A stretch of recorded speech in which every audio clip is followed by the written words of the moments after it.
Dans un mois, pendant 2 mois, je suis peut-être en train finalement de sortir de cette tourmente infernale, et tu pourras du coup te féliciter, et ça sera finalement un journal de motivation pour pouvoir te sortir de l'hyperphagie. Tout ce qui provoque les crises est C'est pas possible. C'est pas possible, là. C'est pas possible. Ce n'est pas possible. Pour te féliciter quand ça fait 2 semaines. Donc là, on vous demande de vous crisper. Je résiste à la crise. Je résiste à la crise. Bravo, j'ai résisté à la crise. Mais plus vous résistez à la crise, plus quand la crise, elle va arriver, elle va taper la crise. Elle va taper fort. Surtout, ne résistez pas à la crise. Quelle crise? J'ai faim, je mange. Quelle crise? De quoi on parle là? Il n'y a aucune... S'il avait fallu faire une vidéo qui dise point par point le contraire de ce que j'enseigne et ce que je pense, personne n'aurait réussi à mieux le faire que dans cette vidéo. C'est l'antagoniste absolu de ce que je propose. En tout cas, on n'aura pas été déçus pour cette deuxième partie. On n'aura pas été déçus. C'est ça, quand je parle d'hypocrisie, c'est vraiment ça.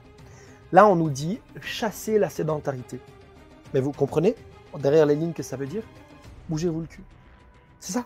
Le message qui est délivré, c'est si tu restes le cul posé sur ton canapé toute la soirée à mater Netflix, eh ben, faut pas t'étonner si ça va pas dans ta vie. Sauf que, c'est-à-dire, vous voyez, tout le monde veut être un papillon, tout le monde veut être léger, coloré, beau et d'aller de fleur en fleur. Mais personne veut être une larve. C'est probablement le pire conseil de cette vidéo. Et Dieu sait qu'on en a eu un florilège important. Salut, c'est Haïdar et je vous souhaite la bienvenue sur la chaîne sur laquelle on parle de pacification alimentaire, la méthode qui vous permet de faire la paix avec votre corps et la nourriture en vous débarrassant de vos compulsions alimentaires. On se retrouve pour la partie 2 de la vidéo TCA, ne l'écoutez pas, une vidéo réaction à la chaîne YouTube Terrain Bien-être et Mathieu. Comme peut-être certains ont pu le voir, j'ai fait cette première partie de la vidéo qui a duré déjà un petit moment. Vous allez pouvoir, pour ceux qui ne l'ont pas encore vu, je vous recommande de commencer par là, voir la première partie d'analyse de cette vidéo. Vous allez retrouver évidemment le lien en commentaire et puis vous allez retrouver aussi le lien de la vidéo en direct si vous voulez aller la voir en direct. Maintenant, ce qu'il faut savoir, c'est que depuis la première partie, beaucoup de personnes m'ont demandé effectivement que je fasse la deuxième partie, notamment Mathieu qui a mis un commentaire et qui a fait la proposition de faire la deuxième partie de cette vidéo d'analyse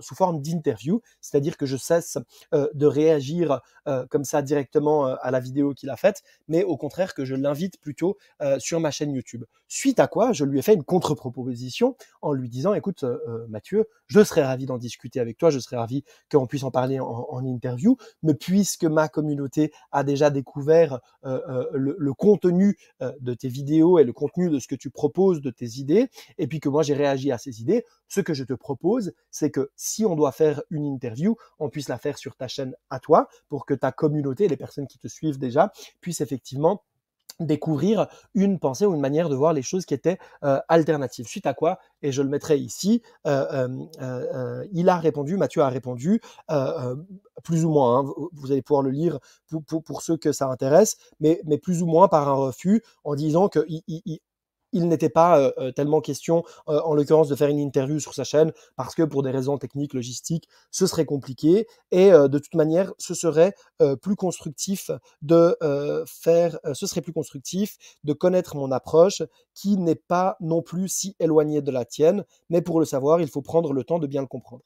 Alors c'est là, je pense qu'il y a eu un malentendu dans le sens où en fait, je ne cherche pas à comprendre l'approche de Mathieu. Mathieu, moi, je le connais pas. C'est ce que j'ai dit en introduction de la dernière vidéo. Je le connais pas particulièrement. L'individu ne m'intéresse pas particulièrement. Ce qui m'intéresse en l'occurrence, c'est les idées qui sont véhiculées. Et peut-être qu'il a des choses très bien, etc. Peut-être que dans le fond de son approche, il y a des points où on se rejoint, où il y a des éléments importants. Mais je les ai déjà soulignés, les éléments où peut-être on se rejoint et je vais continuer de le faire.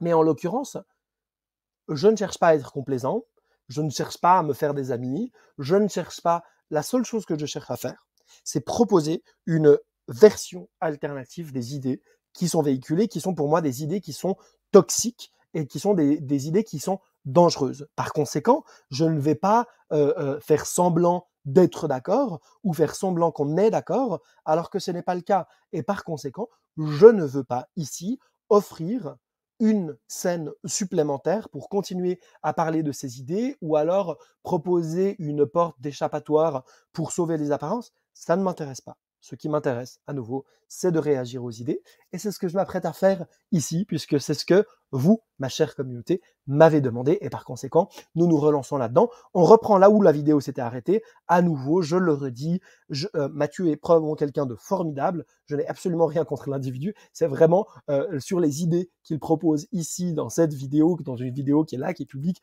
que les gens voient. C'est vraiment sur les idées qui sont véhiculées dans cette vidéo que je réagis et uniquement sur le contenu de cette vidéo. Bref, suffisamment d'introduction comme ça. Je vais rapetissir mon visage, me mettre ici dans le coin et puis on va redémarrer. C'est parti.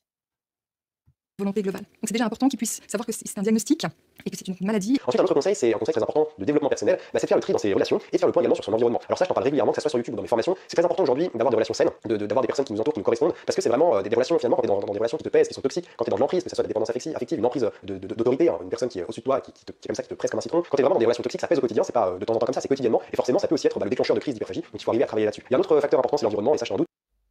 Tu sais qu'aujourd'hui, tu as le choix très facilement de pouvoir changer d'environnement. Il faut vraiment arriver à oser, à se séparer de quelqu'un, à déménager, à changer d'appartement, à changer de ville, etc. Si c'est la cause de ton problème, si ton environnement te pèse au quotidien, n'hésite pas à couper les ponts, à déménager, à partir loin de l'endroit où tu as grandi, où tu as passé du temps. C'est important, parfois c'est le seul moyen qui nous permet d'oublier et de sortir de périodes difficiles. Ce que je peux te conseiller également, c'est de tenir un carnet de crise pour tout simplement.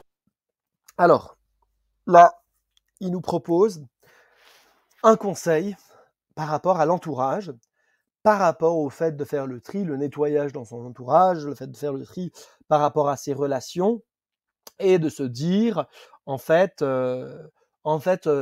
faut pas rester dans l'environnement toxique. À nouveau, piste intéressante, mais amenée de manière, je crois, qui ne l'est pas et sur laquelle je ne suis à nouveau pas d'accord. Pourquoi ? En l'occurrence, il est en train de nous parler de l'étage numéro 3 de la pyramide. Vous voyez bien qu'en fait, dans toute cette vidéo, Mathieu balaye des étages de la pyramide. Le problème, c'est qu'il ne le fait pas de manière structurée et qu'il va attaquer un côté, puis un autre, puis un étage, puis un autre. Puis en fait, c'est un peu chaotique, déconstruit. Et là, en l'occurrence, qu'est-ce qu'il nous dit ? Il nous dit, si vous voulez arrêter d'avoir des troubles du comportement alimentaire, il faut sortir des relations toxiques.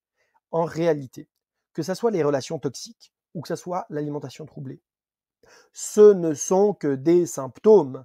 En l'occurrence, vous ne pourrez pas sortir de relations toxiques, d'environnements toxiques, tant que vous n'aurez pas réussi à faire le travail de fond qui consiste à vous reconnecter à la fois à vos besoins et à vos limites.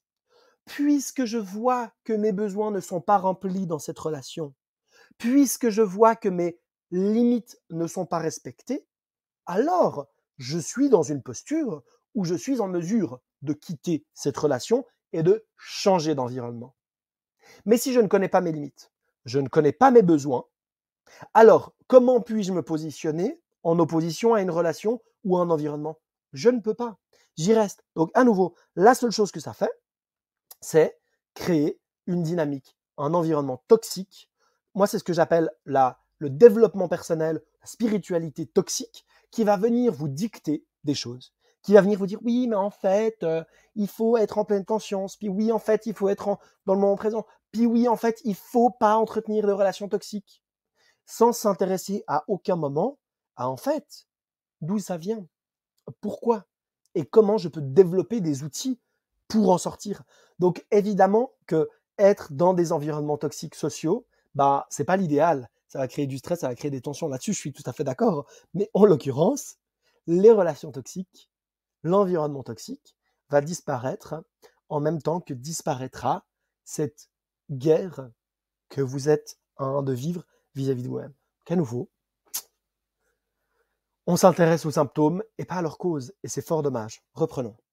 Mieux gérer, pour mieux accueillir finalement les crises et les émotions qui y sont reliées. Alors l'idée c'est pas de te faire culpabiliser encore plus et d'avoir du coup à chaque fois que tu vas ouvrir ton carnet te dire oh là j'ai fait une crise à tel moment, j'ai fait une crise hier, etc. Non, l'idée c'est justement d'arriver à avoir un carnet, d'avoir le recul nécessaire sur les différentes crises pour pouvoir te dire justement là, à quel moment. Donc en fait dans ton journal ce que tu vas faire c'est que tu vas noter la date de la crise et le moment de la journée à laquelle cette crise s'est déclenchée. Donc tu peux marquer une heure ou un moment de la journée et comme ça tu pourras vraiment arriver à identifier l'émotion, la situation, l'élément déclencheur en fait qui a déclenché la crise et tu pourras du coup mieux agir dessus par la suite, soit seul, soit avec quelqu'un et ça permet aussi d'avoir un élément. C'est probablement le pire conseil de cette vidéo. Et Dieu sait qu'on en a eu un florilège important. Là, on vous demande de devenir le comptable de la pathologie de laquelle on vous a étiqueté.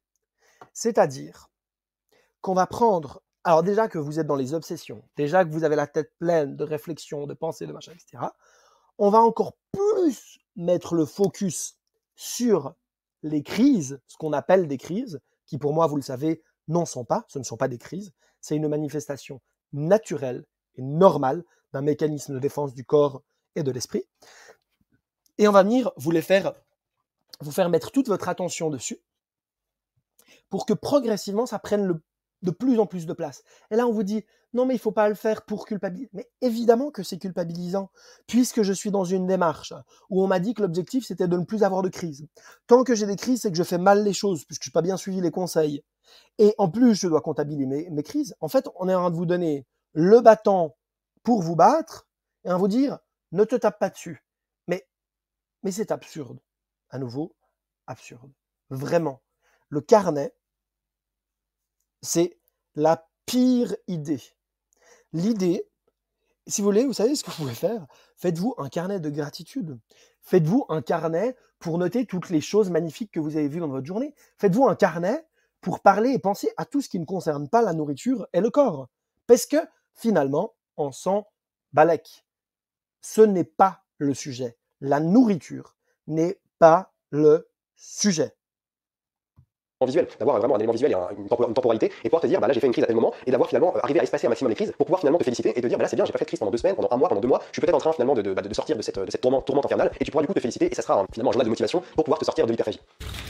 Tout ce qui provoque les crises est C'est pas possible, c'est pas possible là, c'est pas possible, ce n'est pas possible. Pour te féliciter quand ça fait 2 semaines, donc là on vous demande de vous crisper, je résiste à la crise, bravo, j'ai résisté à la crise. Mais plus vous résistez à la crise, plus quand la crise elle va arriver, elle va taper la crise, elle va taper fort. Surtout ne résistez pas à la crise. Quelle crise? J'ai faim, je mange, quelle crise? De quoi on parle là?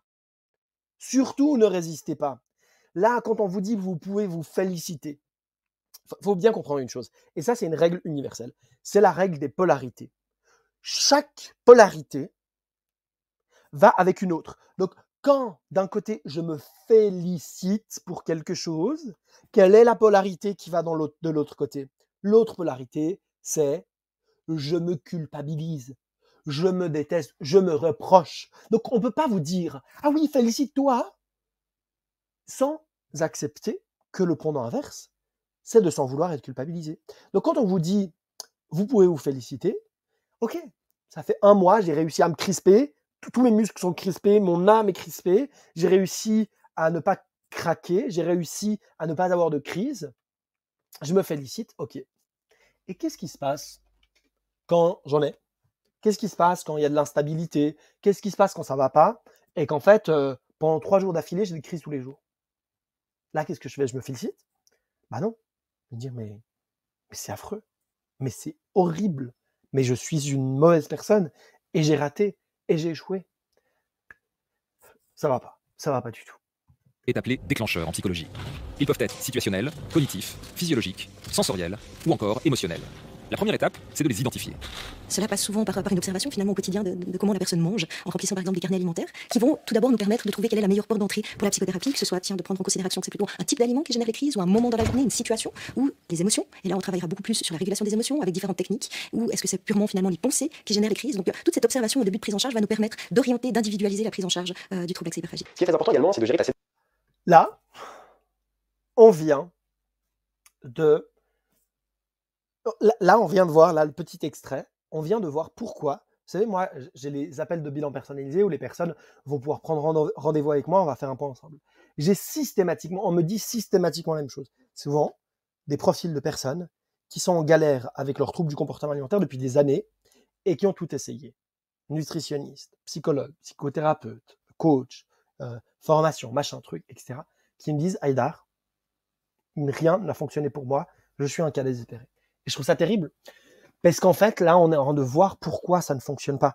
Parce que si en face de vous, vous avez ce type de professionnel qui vous dit, oui, alors faites un carnet, puis on va essayer de repérer Quels sont les déclencheurs de vos crises? On s'en balèque des déclencheurs de vos crises. Le déclencheur de vos crises, le mécanisme qui sous-tend vos crises, c'est le contrôle, c'est l'hypermentalisation, c'est le fait d'être dans votre tête, hein, de réfléchir en permanence à comment vous allez pouvoir contrôler, restreindre, empêcher, contrôler, résister. Là, on est sur le mécanisme de base. Et quand on vous dit « Ah, on va essayer de repérer le déclencheur », en fait, le déclencheur a que peu d'importance. Le déclencheur, ça peut être l'odeur d'un croissant. Le déclencheur, ça peut être le fait que vous soyez rentré du travail, que vous soyez dans une voiture. Mais en fait, le déclencheur ne peut déclencher que quelque chose qui existe. Je ne peux allumer une bombe que si il y a une bombe. Si j'ai simplement un briquet, mais que j'ai pas de bombe, ben, je vais pas pouvoir allumer la bombe.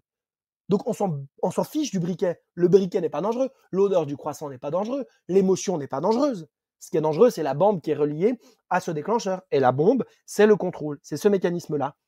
Et en fait, j'ai le sentiment, et je vais être un peu dur là, j'ai le sentiment parfois que les professionnels de la santé mentale, dont je ne fais pas partie, je le souligne, ces personnes-là vont chercher à amener, parce qu'ils n'arrivent pas à avoir de résultats, parce que leurs approches ne fonctionnent pas, vont chercher à amener une grande complexité, à faire croire à une grande complexité en disant non mais en fait, chaque trouble du comportement alimentaire est complètement différent par rapport à l'individu, etc. Et il y a une part de vrai, parce que chaque individu est différent et on va devoir aller creuser là-dedans. Mais en amenant cette complexité, la seule chose qu'ils font, ce n'est pas chercher à aider les personnes qu'ils accompagnent, mais c'est plutôt mettre des barrières entre eux et les personnes qui vont amener des solutions alternatives et dont je fais partie. C'est de dire, en fait, personne d'autre que moi n'est suffisamment qualifié et intelligent pour dénouer la complexité des troubles du comportement alimentaire. Mais s'ils étaient si forts, pourquoi autant de monde continue de galérer avec ces troubles du comportement alimentaire? En vérité, il y a des règles qui sont des règles mécaniques, qui sont les règles du contrôle, de la restriction et des compulsions qui vont de pair avec. Pourquoi est-ce que c'est si compliqué? Pourquoi est-ce qu'il y a besoin d'amener autant de complexité lorsqu'en fait, c'est la première couche? Je ne dis pas que c'est tout. Je ne dis pas que enlever le contrôle et la restriction, une fois qu'on l'a fait, il n'y a plus de trouble du comportement alimentaire et qu'on en a fini. C'est pas ça du tout que je suis en train de dire. Je suis juste en train de dire que c'est la base du travail et qu'on commence par là. Sédentarité, tu sais qu'aujourd'hui la société nous amène à être très sédentaire et malheureusement ça peut mener à différentes choses, à de la dépression et également à des TCA comme l'hyperphagie. Et c'est important pour toi aujourd'hui de venir chasser la sédentarité pour pouvoir un maximum éviter les crises. Donc par exemple, il faut arriver à identifier chez toi ce qui peut provoquer les crises. Par exemple, ça peut être une addiction aux écrans, ça peut être le fait de rester trop seul chez soi. Donc arriver à identifier ce qui peut être un élément déclencheur des crises et le contrer par des choses qui vont te sortir un peu de ta sédentarité quotidienne. Donc je prends un exemple très simple, par exemple, si tu es souvent stressé et que ça peut être un facteur de crise, et ben n'hésite pas à aller faire du sport, aller sortir dehors, aller courir, aller faire de la marche pour justement pallier ce stress, parce qu'en plus le sport est un bon moyen pour lutter contre le stress. Ou un autre exemple, par exemple, n'hésite pas à aller faire une balade dans la nature si tu as l'habitude par exemple d'aller boire un coup avec tes amis et que ça c'est aussi un élément déclencheur de crise, ben n'hésite pas à dire non à ces personnes et plutôt aller faire une balade dans la nature. C'est des exemples, mais l'idée c'est d'être le moins sédentaire possible, se rapprocher de la nature, se rapprocher de soi, éviter d'être tout le temps le cerveau en ébullition et chasser la sédentarité pour éviter les crises. Je te conseille également. Moi j'aime bien le marketing, en sens où là il utilise, vous voyez, c'est ça, quand je parle d'hypocrisie, c'est vraiment ça. Là on nous dit chasser la sédentarité. Mais vous comprenez, derrière les lignes, que ça veut dire? Bougez-vous le cul. C'est ça. Le message qui est délivré, c'est si tu restes le cul posé sur ton canapé toute la soirée à mater Netflix, eh ben, faut pas t'étonner si ça va pas dans ta vie. Sauf que, pour très bien connaître le profil des personnes qui ont des troubles du comportement alimentaire, puisque ça fait plusieurs années que je les accompagne et que j'ai eu la possibilité de discuter avec plusieurs centaines d'individus, de personnes qui passent par des troubles du comportement alimentaire, le problème, je vais le dire très clairement, le problème n'est jamais la sédentarité. Le problème, c'est l'épuisement, le burn-out. Le problème, c'est l'épuisement dans lequel les personnes se retrouvent après des années de surentraînement, des années de perfectionnisme à vouloir gérer le travail, la famille, les amis, le machin, le truc, des années à ne pas respecter ses limites. Et au bout d'un moment, le corps lâche. Le corps dit, moi, je ne continue plus comme ça. Je ne vais plus faire tout ce sport. Je ne vais plus accepter cette restriction. Je ne vais plus faire ça. La seule chose que je veux, et le corps le dit clairement, c'est me reposer. La seule chose que je veux dorénavant, c'est poser mon cul sur un canapé et regarder Netflix en bouffant des chips. À un moment donné, au bout d'années de surentraînement et d'épuisement, il veut ça. Et je vais vous dire une chose. Tant que vous ne donnez pas ça à votre corps, tant que vous n'acceptez pas de passer par la phase que moi j'appelle la phase de larve, c'est-à-dire, vous voyez, tout le monde veut être un papillon, tout le monde veut être léger, coloré, beau et d'aller de fleur en fleur. Mais personne veut être une larve.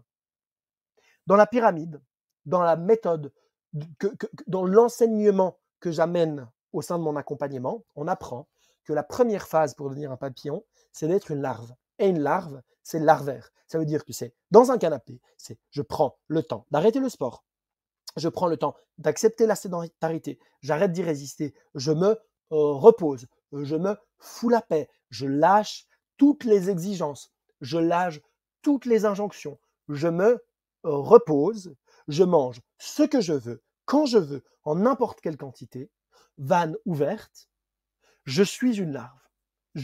J'embrasse cette période pleinement. Et quand mon corps en aura eu assez, mon corps sortira de cette phase. Et c'est ce par quoi toutes les personnes que j'accompagne passent, c'est ce par quoi je suis moi-même passé, et c'est indispensable. Tant qu'on refuse de passer par là, le rétablissement n'est pas possible. En tout cas, pas complètement, pas véritablement, pas profondément. On peut vous donner des astuces pour un peu gérer, mais un vrai rétablissement en profondeur pour redevenir un mangeur normal et pour redevenir aligné à soi, à ses besoins, à ses limites, c'est indispensable de passer par là. Donc là, quand on vous dit chasser la sédentarité, bah non, Mathieu, je suis désolé, je ne peux pas dire que nos méthodes se ressemblent. On est aux antagonistes. Je fais l'exact opposé de ce que tu proposes dans tes vidéos, donc c'est pas possible. De prendre le temps d'éviter de te mettre une pression trop importante quant à ton poids, à tes critères de beauté, etc. Ça, je t'en parlais tout à l'heure. Mais prendre le temps de la réminiscence finalement, prendre le temps de la réminiscence sans se fixer d'objectifs, afin tout simplement de retrouver un rapport sain à la nourriture, de manger en pleine conscience. Et un conseil que je peux te donner également, c'est prendre l'habitude par exemple d'aller manger avec des amis. Parce que souvent les personnes qui souffrent d'hyperphagie, en fait, elles vont avoir cette habitude de consommer, de manger très peu lorsqu'elles sont en société, que ce soit au travail le midi ou avec des amis. Elles vont manger très peu en société et vont manger énormément en cachette parce qu'elles ont tellement honte en fait de leur comportement. Et c'est une habitude qui va s'inscrire en fait chez elles. Donc ce que je peux te conseiller de faire, c'est prendre l'habitude d'aller au restaurant avec des amis, de manger tout simplement, d'inviter des personnes à manger à la maison, etc. Et de te forcer en fait à manger comme eux pour retrouver un rapport sain à la nourriture. Et tu vas associer finalement ces moments de partage entre amis à tout simplement un moment agréable. Ce qui fait que toi, quand tu vas manger seul, quand tu seras en train de manger seul, tu vas ressentir également ces émotions-là, tu vas retrouver ce plaisir, et c'est comme ça que ça pourra également t'aider à retrouver un rapport sain à la nourriture. Alors ça, personne ne va t'en parler, mais c'est très important de porter de l'attention à la création et à la passion. Souvent les personnes qui souffrent d'hyperphagie, on est très proche en fait, on est très proche du cerveau gauche, on est dans les besoins primaires, dans ces mécanismes très primaires en fait, des besoins. Et l'idée c'est d'aller chercher quelque chose en toi. On a tous ce côté créatif, ou du moins on a tous une passion, des hobbies, on peut aller chercher des choses qui nous plaisent au quotidien. Et l'idée c'est d'aller faire marcher notre cerveau droit et notre subconscient, et de nous détacher de l'instinct primaire, donc l'instinct primaire qui est rattaché à l'alimentation, qui est rattaché au. C'est absurde. Vous détachez de l'instinct primaire. À nouveau, la création, si vous voulez peindre, danser, etc., c'est génial, c'est formidable. Mais là, on est en train de parler de l'étage numéro 4 et 5 de la pyramide des besoins d'Abraham Maslow. Sauf qu'on a parlé à des personnes qui n'y sont pas du tout. Oui, après avoir fait plusieurs semaines et plusieurs mois de travail sur les étages avant, oui, ça va être hyper pertinent d'aller dans la création. C'est indispensable. Nous sommes la création, nous sommes le créateur. Bien sûr que c'est pertinent, mais pas là. C'est beaucoup trop tôt. On ne peut pas parler de ça. Et surtout quand on dit chasser, se détacher des instincts primaires de notre cerveau.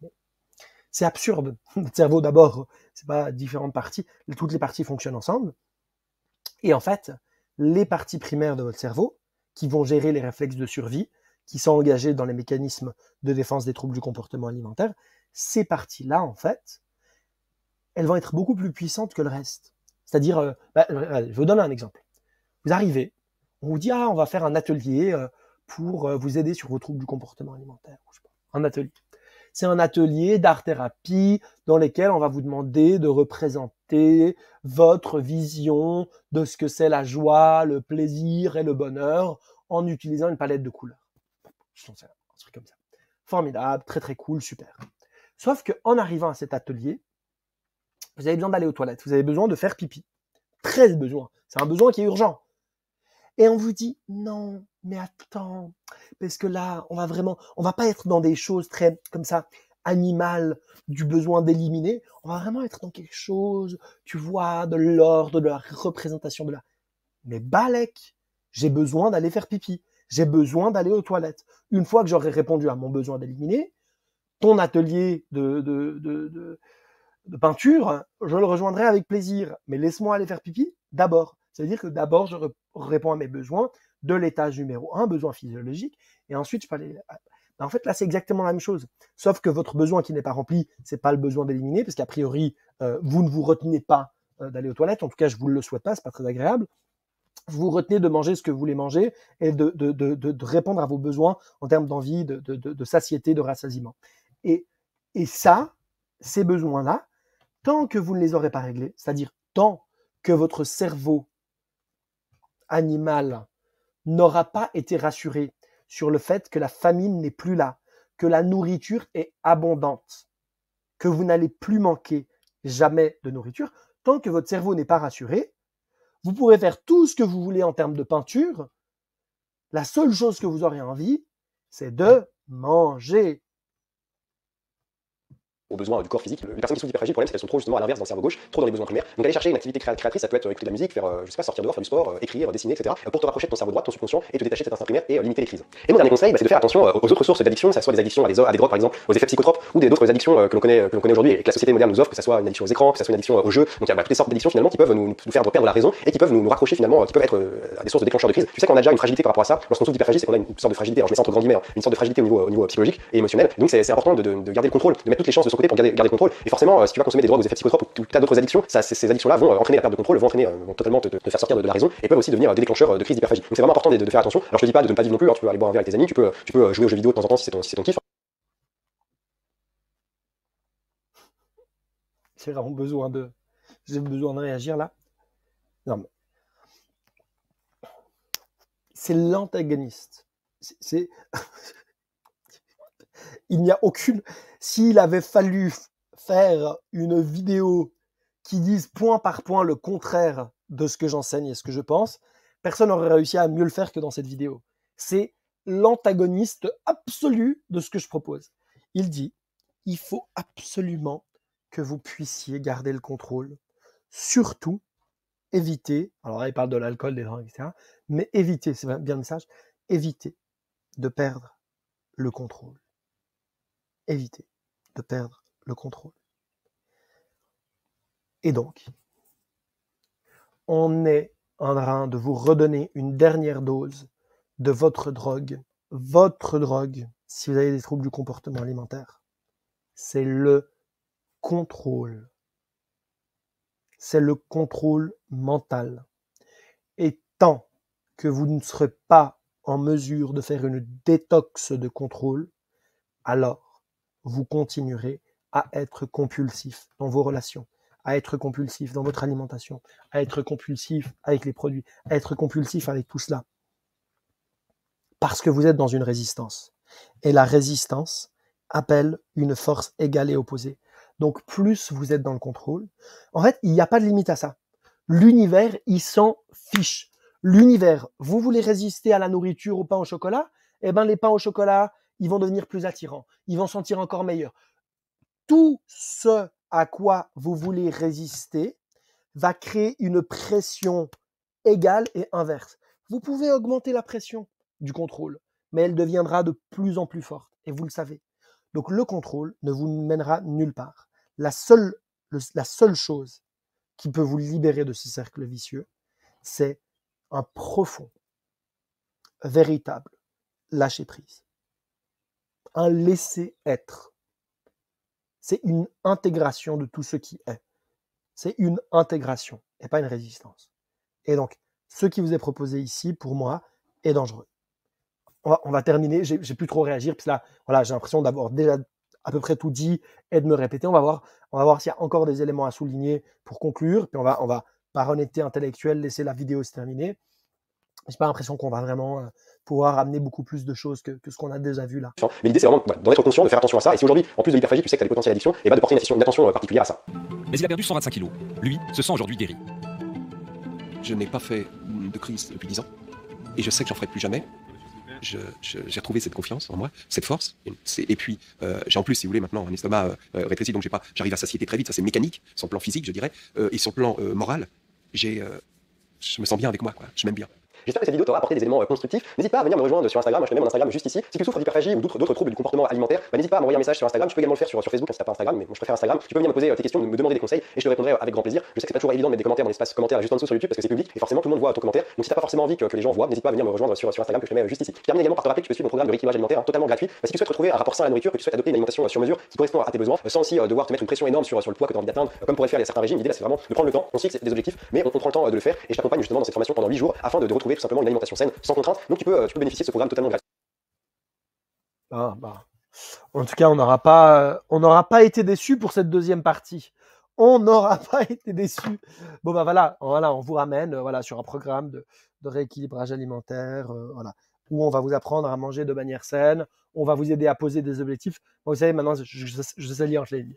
Alors, poser des objectifs, c'est-à-dire que vous inquiétez pas, on va surtout pas vous inviter à faire la paix avec votre corps, mais en tout cas, on va vous permettre de continuer à avoir des objectifs de perte de poids ou de contrôle du poids. De toute façon, c'est ce que les gens veulent, hein.